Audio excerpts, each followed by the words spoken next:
लखनऊ विश्वविद्यालय द्वारा निर्धारित बीए फर्स्ट सेमेस्टर हिंदी साहित्य के फर्स्ट पेपर हिंदी साहित्य का इतिहास आदिकाल से रीतिकाल तक की इस क्लास में मैं doctor Santosh Pandey, assistant professor Hindi विभाग, फिरोज़ गांधी कॉलेज रायबरेली, आपका स्वागत करता हूँ। पिछली क्लास जो कि पार्ट 25 के नाम से थी, उस क्लास में हमने संत काव्य, भक्ति काव्य, निर्गुण, सगुण इत्यादि के बारे में कुछ मोटी मोटी बातें आपसे की थीं और कुछ आपको पॉइंट्स लिखवाए थे। आज अपनी इस क्लास में हम कुछ प्रमुख कवियों पर, कुछ प्रमुख संत कवियों पर बात करेंगे। एक एक कवि को हम लेंगे, उस संबंध में आपको हम नोट्स देंगे और जहाँ कहीं आवश्यक होगा हम उसे एक्सप्लेन करते हुए चलेंगे। तो चलिए हम प्रारंभ करते हैं। आप हेडिंग डालेंगे संत काव्य धारा के प्रमुख कवि एवं संत। संत काव्य धारा के प्रमुख कवि एवं संत। और इसमें जो पहले संत कवि हैं वो हैं नामदेव। नामदेव। अब इनके बारे में हम कुछ पॉइंट्स लिखेंगे। पहला पॉइंट हम लिखेंगे, इनके गुरु का नाम बिसोवा खेचर था। इनके गुरु का नाम विसोवा खेचर था। नेक्स्ट, हिंदी में भक्ति साहित्य की परंपरा का प्रवर्तन, हिंदी में भक्ति साहित्य की परंपरा का प्रवर्तन नामदेव से ही माना जाता है। अगला बिंदु, इन्होंने मराठी भाषा में अभंगों की रचना की। इन्होंने मराठी भाषा में अभंगों की रचना की। अभंग मतलब जिस प्रकार साखी शबद रामायणी है, उसी प्रकार से ये एक है विधा, अभंगों की रचना की। इन्होंने सगुण व निर्गुण दोनों से संबंधित पदों की रचना की।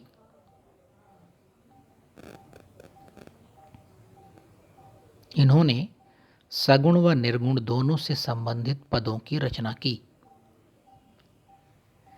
इनके 70 पद 70, इनके 70 पद गुरु ग्रंथ साहिब में संकलित हैं।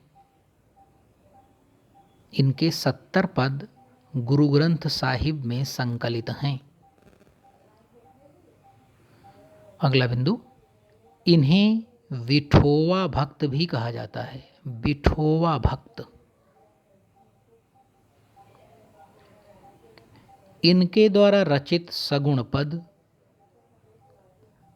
ब्रजभाषा में तथा निर्गुण पद सधुक्कड़ी भाषा में हैं। इनके द्वारा रचित सगुण पद ब्रजभाषा में तथा निर्गुण पद सधुक्कड़ी भाषा में हैं। अगला बिंदु लिखेंगे, ये बहुत दिनों तक गुरु विहीन ही रहे। ये बहुत दिनों तक गुरु विहीन ही रहे और अंततः गुरु किया। तात्पर्य यह है कि बहुत देर बाद इन्होंने अपना गुरु किया, गुरु विहीन रहे ये। अगला बिंदु लिखेंगे, इन्होंने अपने गुरु के बारे में कहा है कि, इन्होंने अपने गुरु के बारे में कहा है कि डैश करके इन्होंने कमा में लिखेंगे, पंक्ति है, मन मेरी सुई तन मेरा धागा। मन मेरी सुई तन मेरा धागा, खेचर जी के चरण पर नामा सिंगी लागा। खेचर जी के चरण पर नामा सिंगी लागा। अगला बिंदु लिखेंगे, नामदेव की एक और पंक्ति आप लिखेंगे, नामदेव की एक और पंक्ति डैश करके कॉम लिखेंगे, हिंदू अंधा तुर्को काना। हिंदू अंधा तुर्को काना, दूहू ते ज्ञानी सयाना, दूहू ते ज्ञानी सयाना। तो इस तरह से हमारे ये पहले संत कवि नामदेव के बारे में जानकारियाँ हुई। अगले कवि को हम ले रहे हैं और आप डालेंगे हेडिंग रामानंद।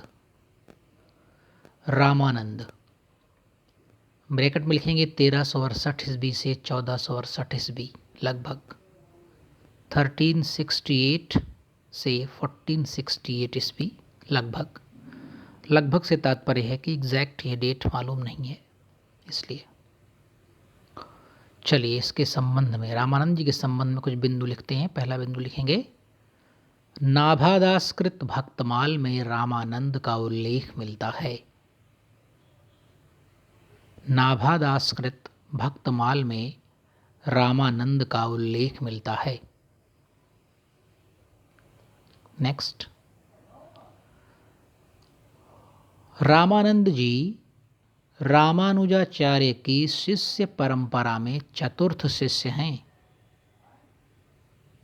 रामानंद जी रामानुजाचार्य जी की शिष्य परंपरा में चतुर्थ शिष्य हैं। नेक्स्ट, रामानंद कबीर के दीक्षा गुरु थे। दीक्षा गुरु जो दीक्षा दे, शिक्षा और दीक्षा दो चीज़ें होती हैं। जीवन के व्यावहारिक ज्ञान को या राम नाम का मंत्र देने को इस प्रकार को दीक्षा कहते हैं।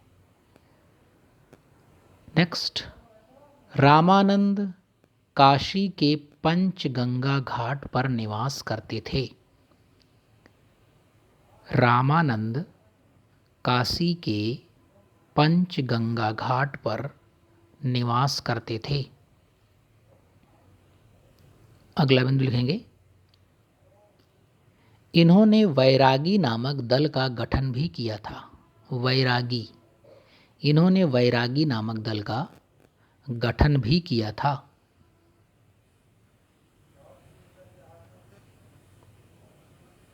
अगला बिंदु लिखेंगे, अपने गुरु राघवानंद से दीक्षा लेने के उपरांत, यानी रामानंद जी गुरु का नाम था राघवानंद, अपने गुरु राघवानंद से दीक्षा लेने के उपरांत उनसे प्रेरित होकर इन्होंने रामावत संप्रदाय की स्थापना की।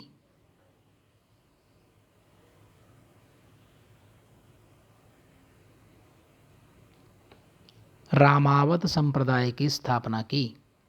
नेक्स्ट, इनके गुरु राघवानंद की कृति,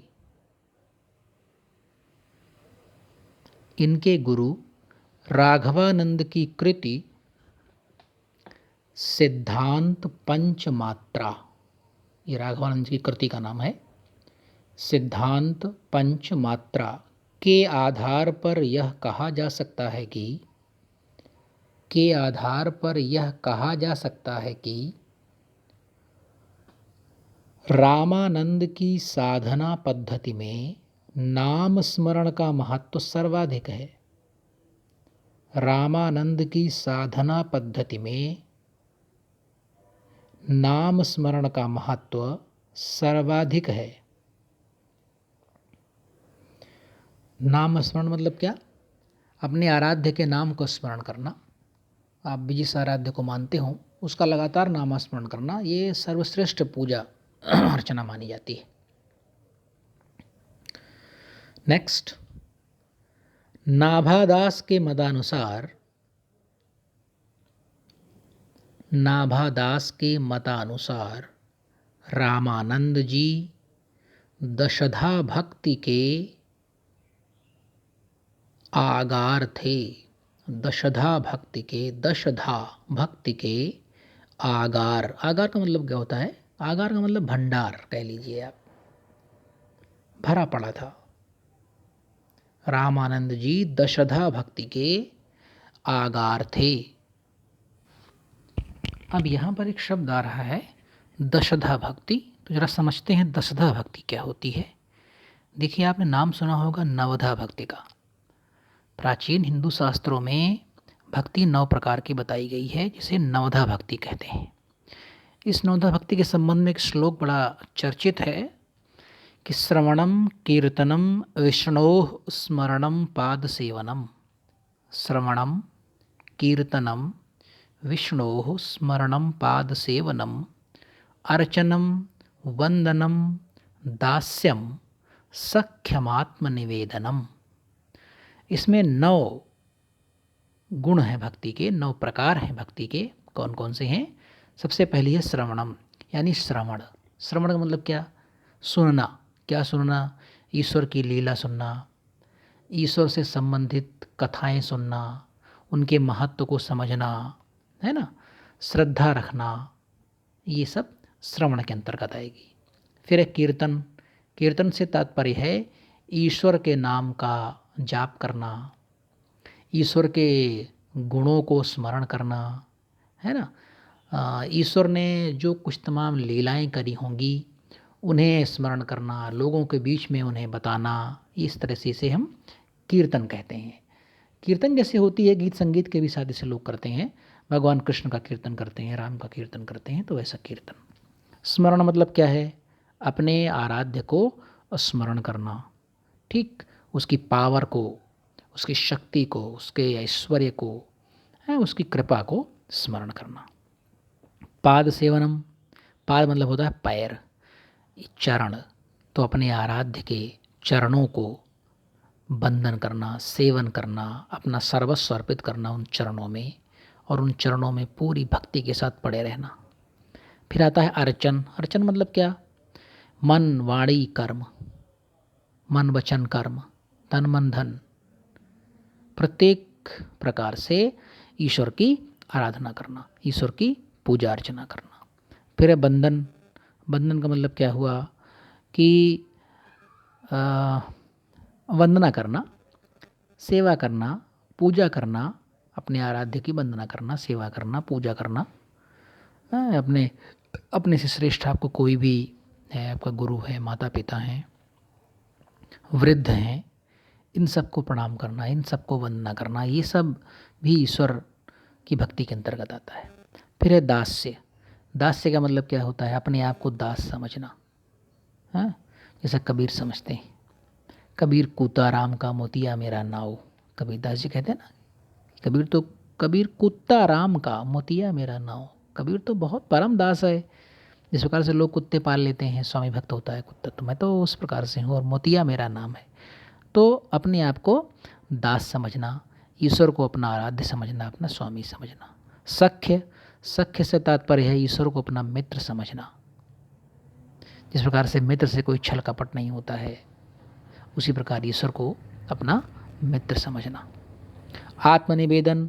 आत्मनिवेदन का मतलब होता है अपने सामने वाले से, जो शक्तिशाली है, जो सर्वशक्तिमान है, आपका आराध्य है, उससे कुछ निवेदन करना, उससे कुछ बात करना।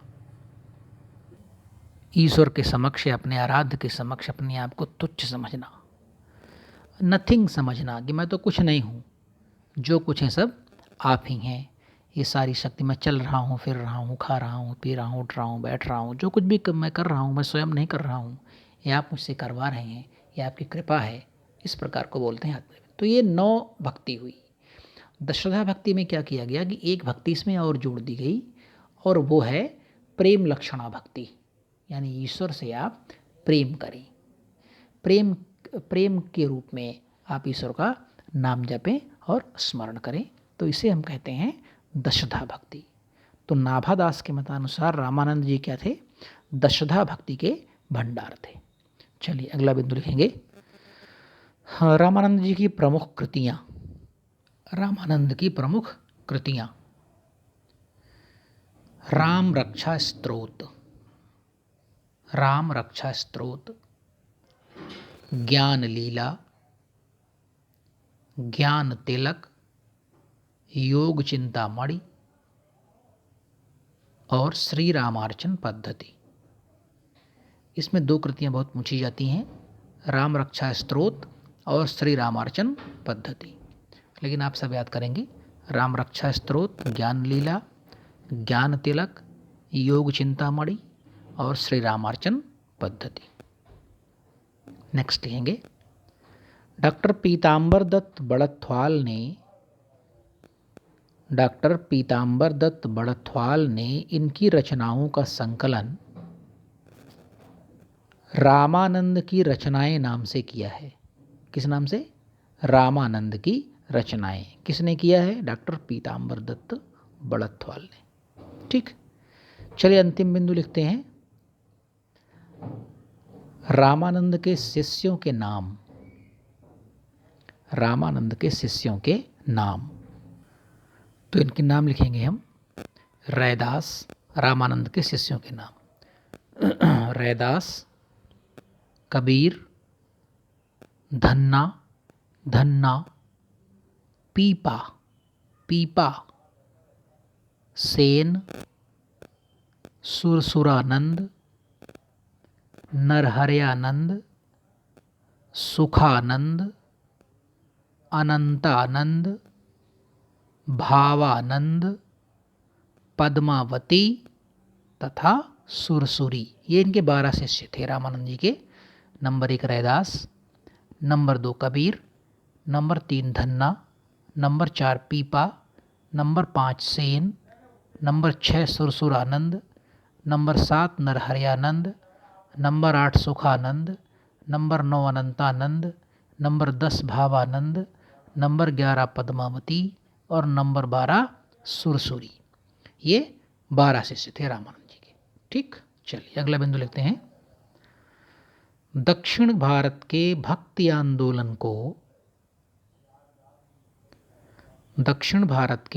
आंदोलन को उत्तर भारत में सर्वप्रथम व्यापक और लोकप्रिय बनाने का श्रेय रामानंद जी को ही है। सर्वप्रथम व्यापक और लोकप्रिय बनाने का श्रेय रामानंद जी को ही है। अगला बिंदु लिखेंगे, रामानंद जी ने रामानुज के श्री संप्रदाय में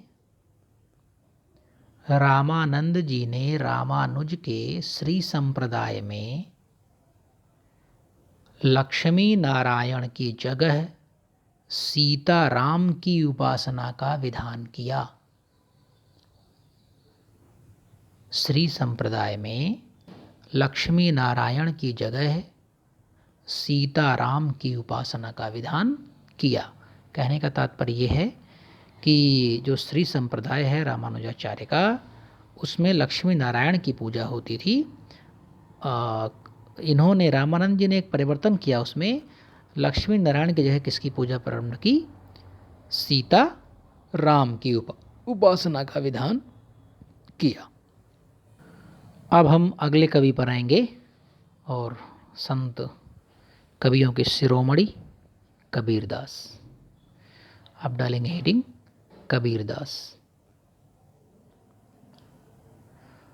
और इसके कुछ बिंदु लिखेंगे। पहला बिंदु लिखेंगे, कबीर अरबी भाषा का शब्द है जिसका अर्थ होता है महान।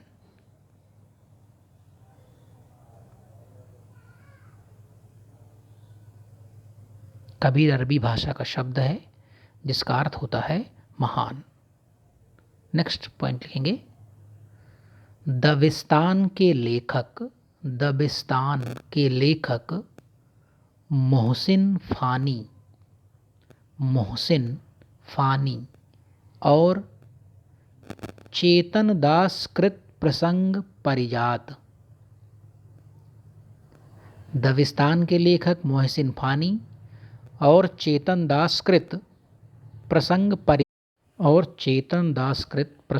परिजात के अनुसार कबीर के गुरु का नाम रामानंद था। नेक्स्ट पॉइंट, कुछ विद्वान शेख तकी को कबीर का गुरु स्वीकारते हैं, जिसका उल्लेख खजीनतुल आसफिया नामक ग्रंथ में मिलता है। खजीनतुल आसफिया नामक ग्रंथ में मिलता है। अगला बिंदु लिखेंगे, कबीर की पत्नी का नाम लोई, पुत्र का नाम कमाल तथा पुत्री का नाम कमाली था। पत्नी का नाम लोई, पुत्र का नाम कमाल एवं पुत्री का नाम कमाली था। नेक्स्ट, कबीर सिकंदर लोदी के समकालीन थे। ऐसा कहा जाता है कि सिकंदर लोदी ने कबीर को लोहे की जंजीरों में बांधकर गंगा में डुबाने का प्रयास किया था। ऐसा कहा जाता है कि सिकंदर लोदी ने कबीर को लोहे की जंजीरों में बांधकर गंगा में डुबाने का प्रयत्न किया था। अगला बिंदु लिखेंगे, कबीर परचई के अनुसार कबीर की उम्र 120 वर्ष थी।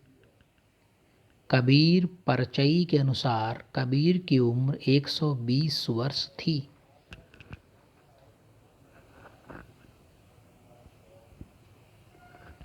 नेक्स्ट,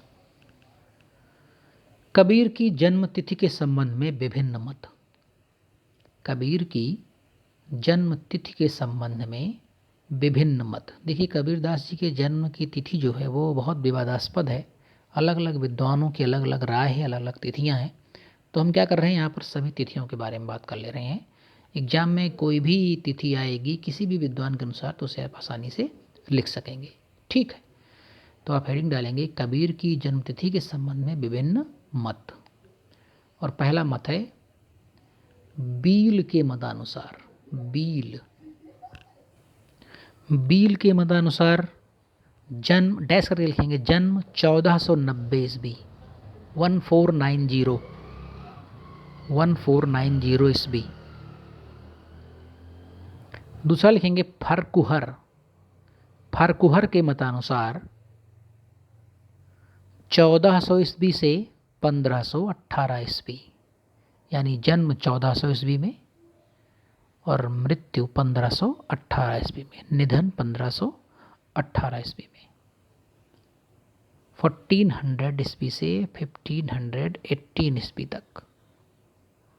हंटर के मतानुसार 1300 ईस्वी से 1420 ईस्वी तक, जन्म 1300 ईस्वी में 1300 ईस्वी में और मृत्यु या निधन 1420 ईस्वी में। नेक्स्ट है मैकालिफ के अनुसार। मैकालिफ 1398 ईस्वी से 1518 ईस्वी, 1398 से 1518, 1398 से 1518। 1398 ईस्वी में जन्म होता है और 1518 ईस्वी में आपका निधन होता है। नेक्स्ट, स्मिथ और भंडारकर के अनुसार 1440 ईस्वी में जन्म होता है और 1518 ईस्वी में निधन। 1440 से 1518। आचार्य शुक्ल के मतानुसार जेठ सुदी पूर्णिमा यानी ज्येष्ठ मास की पूर्णिमा, दिन सोमवार, संवत 1456। आचार्य शुक्ल के अनुसार जेठ सुदी पूर्णिमा सोमवार, संवत 1456। अगला बिंदु लिखेंगे, भक्तमाल के टीकाकार प्रियादास के अनुसार कबीर का देहावसान मगहर में 1492 ईस्वी में हुआ था। कबीर का देहावसान मगहर में 1492 ईस्वी में हुआ था। नेक्स्ट, ऐतिहासिक ग्रंथ आईने अकबरी में भी कबीर का उल्लेख मिलता है। ऐतिहासिक ग्रंथ आईने अकबरी में भी कबीर का उल्लेख मिलता है। नेक्स्ट, डॉक्टर योगेश्वर ने कबीर को न हंसने वाला कवि कहा है। डॉक्टर योगेश्वर ने कबीर को न हंसने वाला कवि कहा है। अगला बिंदु, कबीर की बानियों का सर्वप्रथम नमूना, कबीर की बानियों का सर्वप्रथम नमूना गुरु ग्रंथ साहिब में मिलता है। गुरु ग्रंथ साहिब में मिलता है।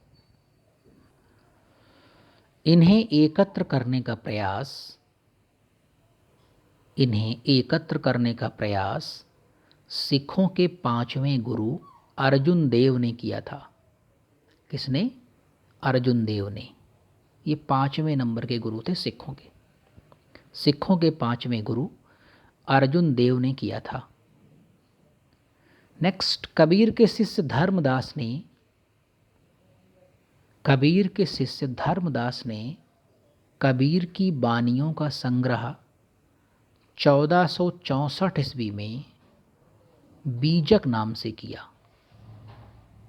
कबीर के शिष्य धर्मदास ने कबीर की बानियों का संग्रह 1464 ईस्वी में बीजक नाम से किया।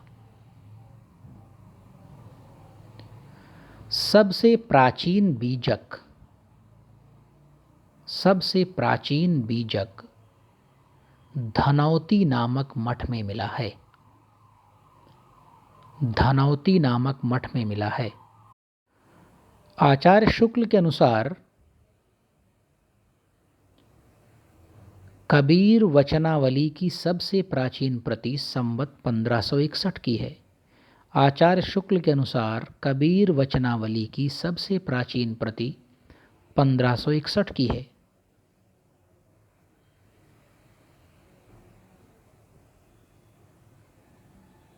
नेक्स्ट पॉइंट लिखेंगे, संवत 1561 की वचनावली के आधार पर